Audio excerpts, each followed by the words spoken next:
Hello good morning everyone. आज हम lesson number 6 मतलब के स्पर्श पार्ट नंबर 2 है। उसमें जो लेसन है नए इलाके में और खुशबू रचते हैं काव्य, वो काव्य का हम अभ्यास करेंगे। उसके पहले हम नए इलाके के जो लेखक है अरुण कमल, उसके बारे में थोड़ा मतलब कि थोड़ी चर्चा कर लेंगे। तो अरुण जो कमल है मतलब कि जिसका नाम है अरुण कमल द्वारा रचित कविताएं नए इलाके में इस तथ्य की ओर संकेत करती है कि जीवन में सब कुछ परिवर्तनशील है।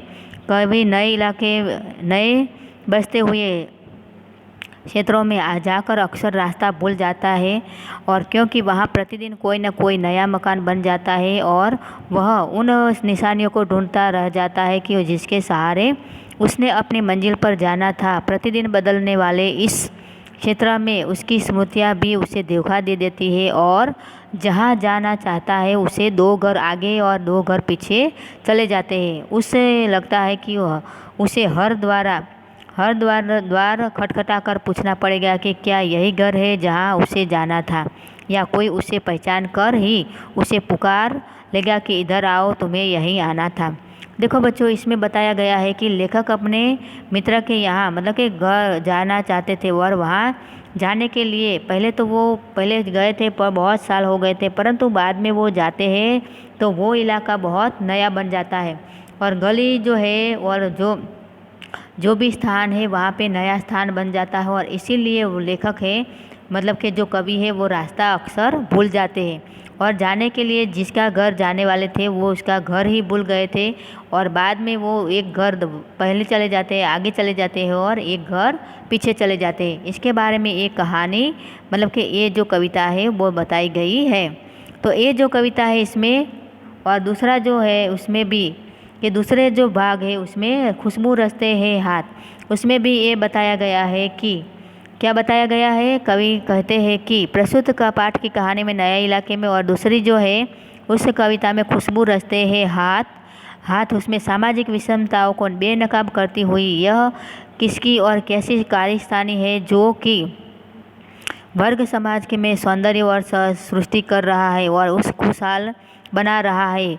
वही वर्ग अभाव में क्या करे, गंदगी में जीवन बसर कर रहा है। लोगों के जीवन में सुगंध बिखरने वाले हाथ भयावह स्थितियों में वे अपना जीवन बिताते मजबूर होकर जीवन बिता रहे, और स्वास्थ्य समाज में निर्माण में योगदान करने वाले ये लोग इतने अपेक्षित है कि आखिर कब तक ये चलेगा।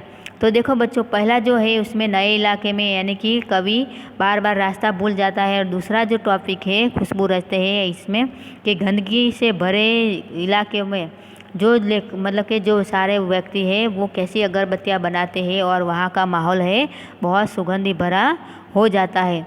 तो देखो बच्चों, इसमें बताया गया है, तो फर्स्ट वाला जो टॉपिक है इसमें ध्यान से देखो कि क्या कहा गया है। ये फर्स्ट वाला है कि नए इलाके में यानी कि नया इलाका, नया एरिया, नया जो स्थान है उसके बारे में।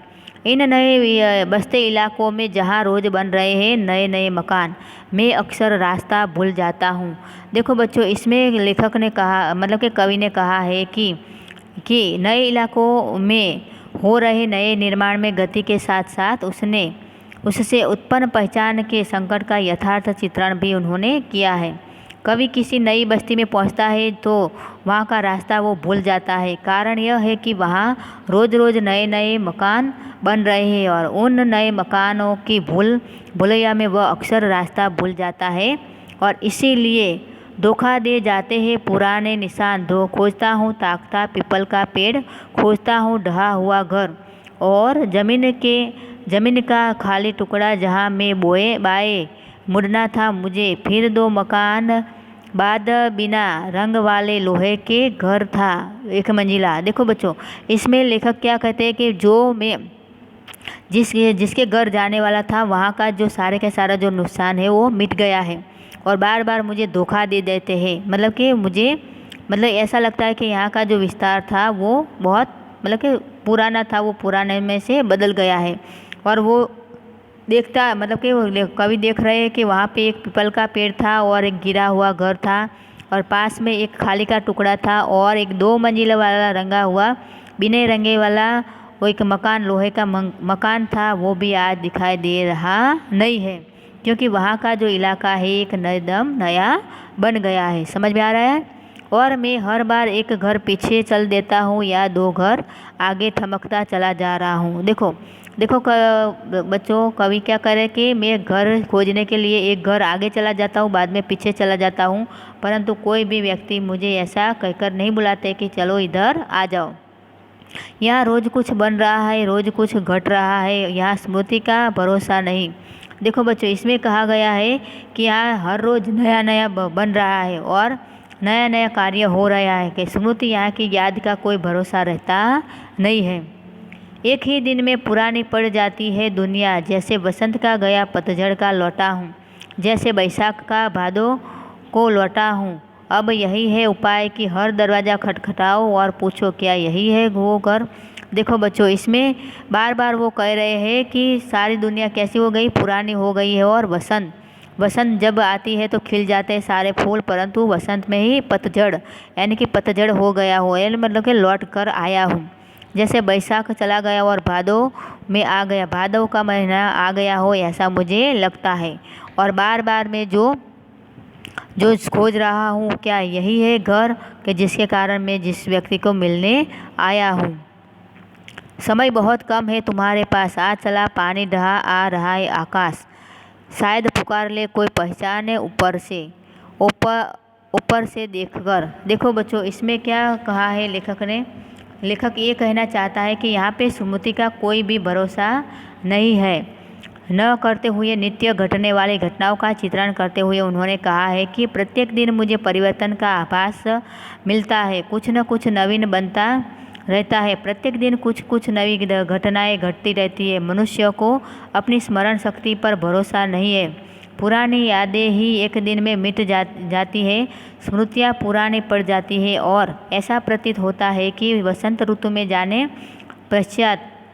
के पश्चात पचदन में लौटा हूँ, अर्थात दीर्घकाल में लौटा हूँ, लगभग 1 साल के बाद लौट कर आया हूँ। इसे ऐसा प्रतीत होने लगता है कि जैसे बैसाख के महीने में जाकर भादों को लौटा हूँ, ऐसा महसूस होता है। 5 माह के दीर्घ अवधि में के बाद वापस आया हूँ, ऐसा उसे लगता है। अब यही उपाय शेष है कि प्रत्येक दरवाज़ों को खटखटा कर यह पूछा जाए कि क्या यही है यह घर जिसे मैं ढूंढ रहा हूँ। जीवन में समय बहुत कम है ऐसा लगता है, परंतु जैसे आकाश सिर पर गिरा चला जा रहा हो, ऐसा लगता है कि शायद कोई पहचाना हुआ पुकार ले। यानी कि लेखक ये सोचते हैं कि शायद कोई व्यक्ति मुझे ऐसे पहचान ले कि जिसके कारण मैं जिसके घर आया हूँ, परंतु ऐसा होता नहीं है। क्यों नहीं होता ऐसा? क्योंकि लेखक बार बार उसको बुलाने के लिए, मतलब कि बार बार जिस व्यक्ति के घर आए थे वो ये घर यही है या चला गया है, ऐसा उसे लगता है। परंतु क्या होता है, बार बार वो स्मृतियाँ पुरानी पड़ जाती है और किसी को कुछ भी याद रहता नहीं है। इसके बारे में ये बताया गया है। तो देखो बच्चों, अब आपको ये पूरी के पूरी जो कविता है बराबर याद होगी। मतलब कि इसमें क्या बताया है लेखक ने, नए घर मतलब कि किसी व्यक्ति को मिलने के लिए आए हैं, परंतु वो भूल जाते हैं क्योंकि वहाँ की जो बस्ती का जो इलाका है वो नया बन गया है और सारे जो पुराने निशान थे वो भी मिट गए थे। समझ में आ गया? तो अब देखो, पहले उसके क्वेश्चन आंसर देखेंगे, पहले नए इलाके के, और बाद में जो खुशबू रचते हैं हाथ उसके बारे में हम देखेंगे। तो फर्स्ट वाला जो क्वेश्चन है कि नए इलाके में कवि रास्ता भूल जाता है। क्यों भूल जाता है नए इलाके में? तो कवि नए बसते इलाके में रास्ता भूल जाता है क्योंकि यहाँ नित्य नए निर्माण होता रहता है, नित्य नई घटनाएं घटती रहती है और प्रतिदिन पुरानी इमारतें टूटती रहती है, नए नए मकान बन जाते हैं और अपने निर्धारित स्थान पर जाने के लिए जो निशानियाँ थी वो भी मिट जाती है, वे जल्दी ही मिट जाती है और इसीलिए कवि को दिशा भ्रम हो जाता है। समझ में आ गया? दूसरा वाला जो क्वेश्चन है कि कविता में कौन कौन से पुराने निशानों का उल्लेख किया गया है?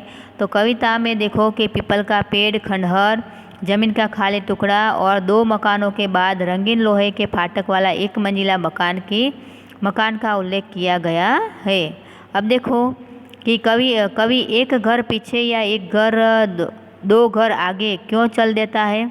तो बताया गया है, लेखक बोलते हैं कि कवि अपने निर्धारित घर से एक घर पीछे या आगे चला जाता है और बाद में, क्योंकि अब इलाके का रूप परिवर्तन हो चुका है और वहाँ पर नई नई इमारतें बन गई है और उसने जो कई निशानियाँ बना रखी थी, परंतु निशानियाँ न मिलने तथा नव निर्माण हो जाने के कारण कवि को दिशा भ्रम हो जाता है। वह स्मृति के आधार पर पुराने निशानों को खोजता ही रह जाता है, परंतु जिस घर के लिए आए हैं वो घर उसे मिलता नहीं है। अब देखो चौथा जो क्वेश्चन है कि वसंत का गया पतझड़ और बैसाख का गया भादों को लौटा से क्या अभिप्राय है। तो कवि इसमें बताते कि वसंत का गया पतझड़ और बैसाख का गया भादों से अभिप्राय है कि एक लंबा अंतराल, जिस प्रकार दोनों ऋतुओं के बीच में एक लंबा काल बीत जाता है, उसी परिस्थितियों में काफ़ी परिवर्तन आ जाता है। और कवि ने कभी वसंत की बहार देखी थी, किंतु आज उसे पतझड़ का सामना करना पड़ता है। इसलिए कवि को पुराने निशान ढूंढने पड़ते हैं, क्योंकि काल और परिस्थितियों में परिवर्तन आ जाता है। अब देखो आगे वाला जो क्वेश्चन है, कवि एक घर पीछे या एक घर क्यों आगे चल देता है। तो कवि अपने निर्धारित घर पर जो निशानियाँ और परिवर्तन थी, वो नई नई इमारतें बन चुकी थी, नई नई पर निशानियों न मिलने पर तथा निर्माण हो जाने के कारण कवि को दिशा भ्रम हो जाता है और वह स्मृति के आधार पर खोजता ही रहता है। लास्ट वाला जो क्वेश्चन है उसमें क्या बताया गया है। तो लास्ट वाला जो क्वेश्चन है कि कवि ने इस कविता में समय की कमी की और क्यों इशारा किया है समय की। तो इसमें कवि ने कहा है कि कवि ने इस कविता में समय की कमी की और इशारा इसलिए किया है क्योंकि परिवर्तनशील संसार में हर व्यक्ति अपने अपने ढंग से अपने अपने कार्यों में व्यस्त रहता है और परिस्थितियों में बड़ी तीव्रता से बदलाव आ जाता है। मनुष्य पहले से अधिक गतिशील हो गया है और सबके पास समय का अभाव है। इसीलिए मन में केवल एक उम्मीद बची है कि शायद कोई जाना पहचाना वाला व्यक्ति उसे पहचान कर पुकार ले। इसलिए इसे कहा गया है। लास्ट वाला जो क्वेश्चन है कि इस कविता में कवि ने शहरों की किस विडंबनाओं की ओर संकेत किया है। तो इस कविता में कवि ने कहा है कि प्रस्तुत कविता में कवि ने एक ऐसी दुनिया का वर्णन किया है जो एक ही दिन में पुरानी पड़ जाती है। आधुनिक शहरों की यह सबसे बड़ी विडंबनाओं है कि आज इस परिवर्तनशील दौर में मनुष्य संवेदनशील हो गया है और आपसी मित्रता और प्रेम भाव का अभाव हो गया है। मनुष्य दूर रहने के कारण एक दूसरे के हृदय से दूर हो गया है। यहाँ केवल स्मृतियों के सहारे जीना असंभव है। कोई एक दूसरे से पहचान नहीं रखना चाहता। द्वार खटखटाने पर भी कोई किसी की सहायता नहीं करता। सभी अपने कार्यों में व्यस्त रहते हैं और इसीलिए कवि भी इस रंग बदलती दुनिया में भ्रम का शिकार बन जाता है। यही बताया गया है। समझ में आ गए। ये सारे क्वेश्चन है आपको अच्छी तरह लिखना पड़ेगा। अब देखो बच्चों, इसमें क्या कहा गया है कि जो मतलब कि आशय स्पष्ट कीजिए, व्याख्या स्पष्ट कीजिए। तो ये व्याख्या क्या है कि यहाँ स्मृति का भरोसा नहीं, एक ही दिन में पुरानी पड़ जाती है दुनिया। तो इसमें कवि बताते हैं कि इस बिगड़ती बनती दुनिया में स्मृति के सहारे जीना असंभव है। जीवन की गति परिवर्तनशील है। इस परिवर्तन के ज़माने में यादों के आधार पर जीवन बिताना बहुत कठिन बात है। आज मनुष्य को कोई बार धोखा खाना पड़ता है, क्योंकि यह दुनिया तो एक ही दिन में बदल जाती है। यहाँ कुछ भी स्थायी नहीं होता। आज वसंत है तो कल पतझड़। समय की गति के साथ साथ दुनिया भी गतिशील हो गई है, ऐसा कवि ने कहा है। अब देखो बच्चों, लास्ट जो है व्याख्या, समय बहुत कम है तुम्हारे पास, चला पानी ढहा आ रहा आकाश, शायद पुकार ले कोई पहचाना ऊपर से देखकर। देखो बच्चों, इसमें कवि ने कहा है कि क्या कहा है कवि ने, कवि ने कहा है कि समय के बदलाव के बदलते स्वरूप के कारण पहचान के पैमाने में ही बदल गए हैं। बनते बिगड़ते स्वरूप के बीच जीवन तीव्र गति से बहता चला जा रहा है। समय बहुत गतिशील है। समय के अभाव के कारण मनुष्य संवेदनशील हो गया है और नित्य नए परिवर्तन हो रहे हैं। सभी नई परिस्थितियों में व्यस्त है। आकाश में बादल उमड़ते जा रहे हैं। ऐसे वातावरण में आशा की एक किरण अवश्य रहती है कि शायद कोई तुम्हें पहचान कर पुकार ले। तो कवि को ऐसा लगता है कि शायद कोई व्यक्ति रास्ते से निकले और शायद कोई मुझे पहचान ले और उसके घर बुला ले, परंतु ऐसा होता नहीं है। समझ में आ गया? तो ये जो नए इलाके वाला जो काव्य है उसके जो प्रश्न है, जो प्रश्न के उत्तर मैंने आपको समझाया। अब जो दूसरा जो भाग है, मतलब कि दूसरा जो पार्ट है, खुशबू रस्ते वाला हाथ है, वो वाला है पार्ट हम आपको बाद में समझाते हैं। तो ये वाला जो पार्ट है मैं आपने अच्छी तरह समझ लिया होगा।